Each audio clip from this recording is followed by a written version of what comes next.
So first of all, thank you so much for giving me this opportunity, Dr. Bansi Sabu and IOBCon team. So today my presentation is on neuroprotective activity of pioglitazone against chemically induced Parkinson's disease in mice.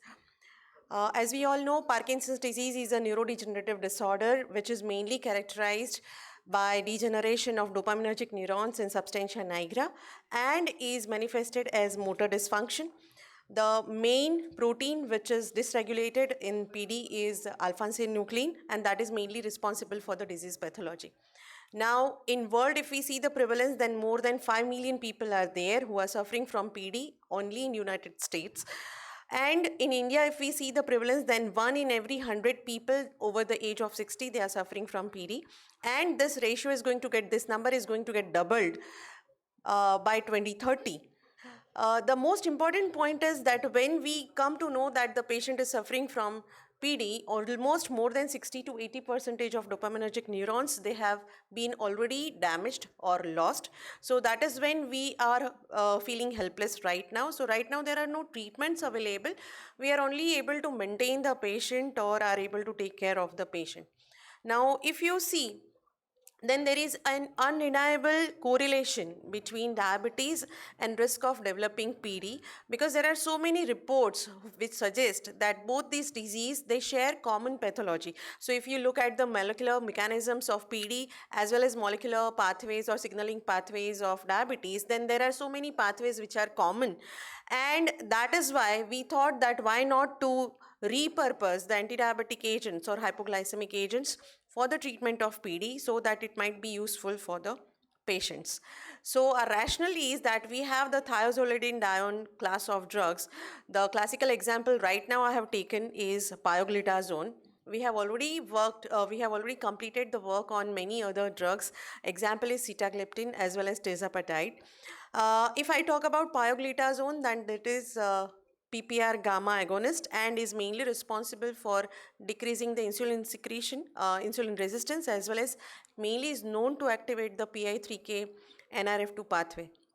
Now, there are few reports available wherein pioglitazone is known to be effective in Parkinson's disease, but then these models are in mice and are very preliminary studies are done. There are no mechanistic investigations done.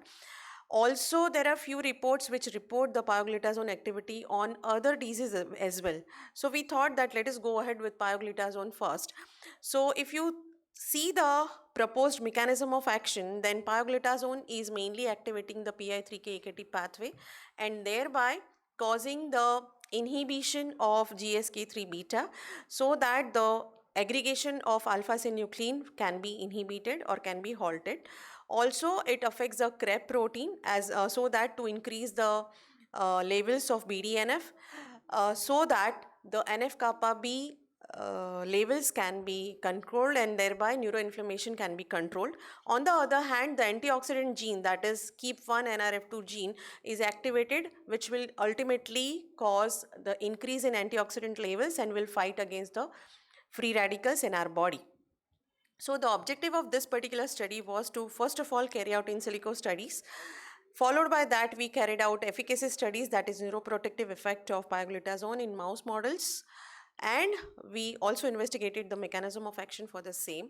So the in silico studies were mainly conducted by our collaborators in Czech Republic, Dr. Sudeep Roy and his team. The in vivo studies were mainly conducted using rotenone as well as MPTP probenecid. So here I am only presenting one model, that is rotenone, in the interest of time. So the animals, that is C57 BALP-C B6 animals were used, mice were used, and they were induced with rotenone 30 milligram per kg orally for 28 days.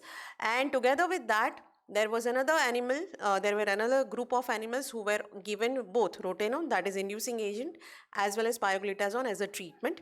The behavioral studies were conducted at day 0, 2 weeks as well as 4 weeks. The treatment was continued for 28 days, and followed by that at the end, the animals were sacrificed. The molecular estimations, biochemical estimations were done, as well as histopathology and immunohisto were done.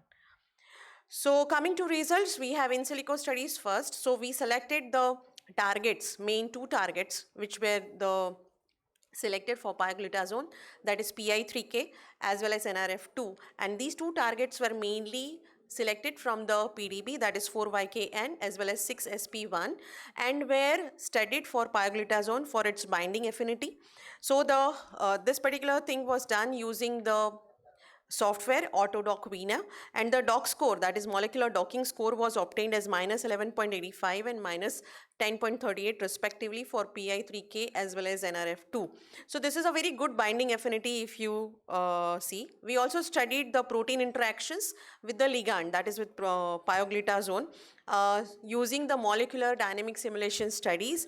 They were monitored for the different interactions, and the values was obtained somewhere around 0.7. Now this suggests that the complex which is formed between the pioglitazone and the target, that is PI3K or NRF2, that is comparatively stable. So coming to the conclusion or results of the in silico studies, if you see, then molecular affinity, the docking was very good. Followed by that, the root mean square deviation with respect to the binding, that was very minimal, and that was in the optimal range. Followed by that, the fluctuation, that means during the course of time, we observe it for say 1 minute or 2 minutes. So during the course of time, the fluctuations were very less as compared to the other targets. So we concluded that the selected drug showed very good binding affinity for both the targets, and they are stable throughout the run, so that if at all we go ahead with in vivo studies, it will be giving us very good efficacy study.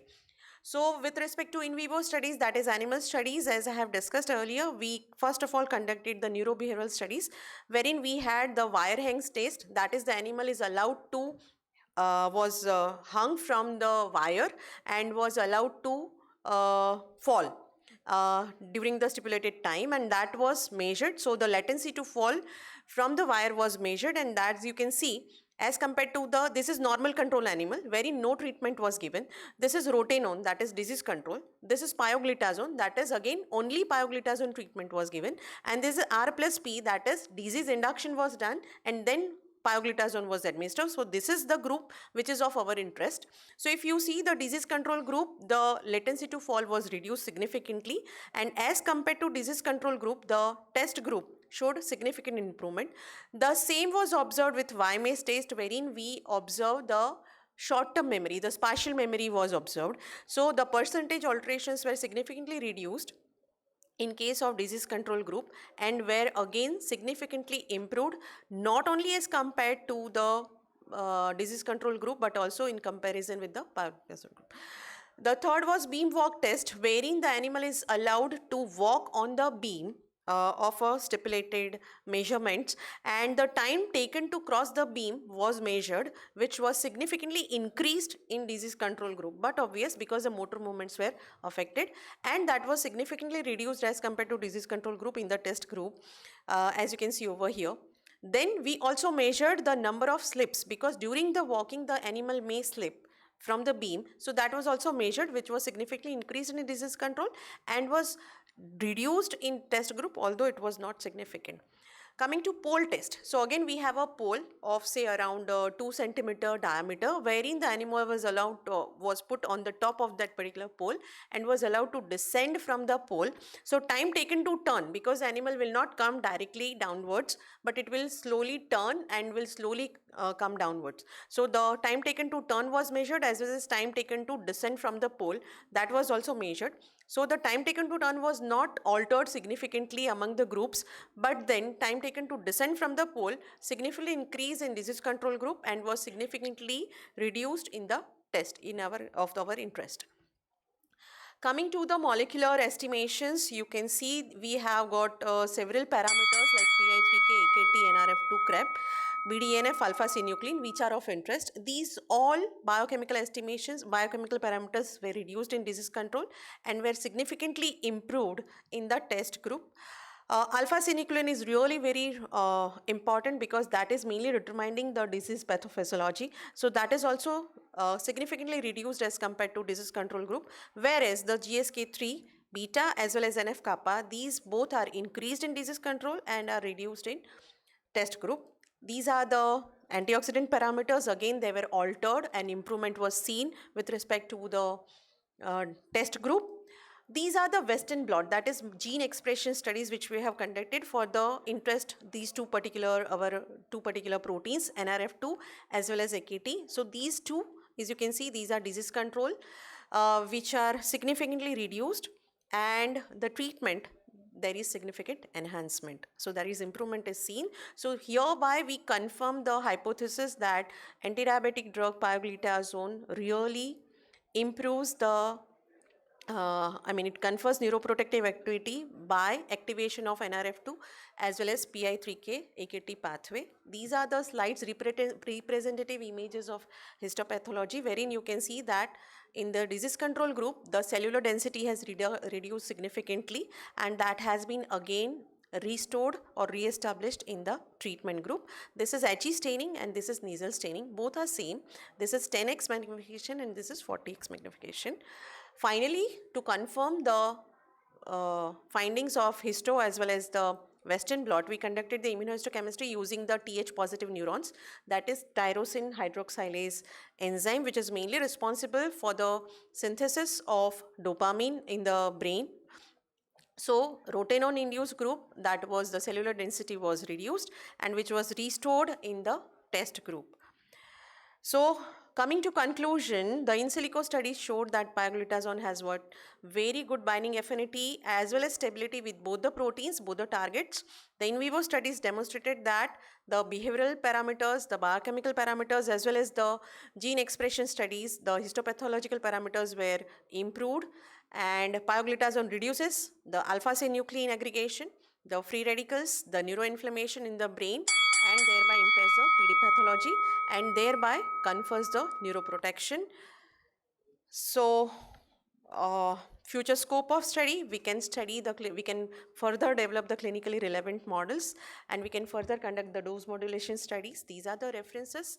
I'm thankful to Institute of Pharmacy as well as Diaboco team, my student Ritu Soni, whose PhD work I am representing over here, and my collaborators at Czech Republic. Thank you so much. Thank you.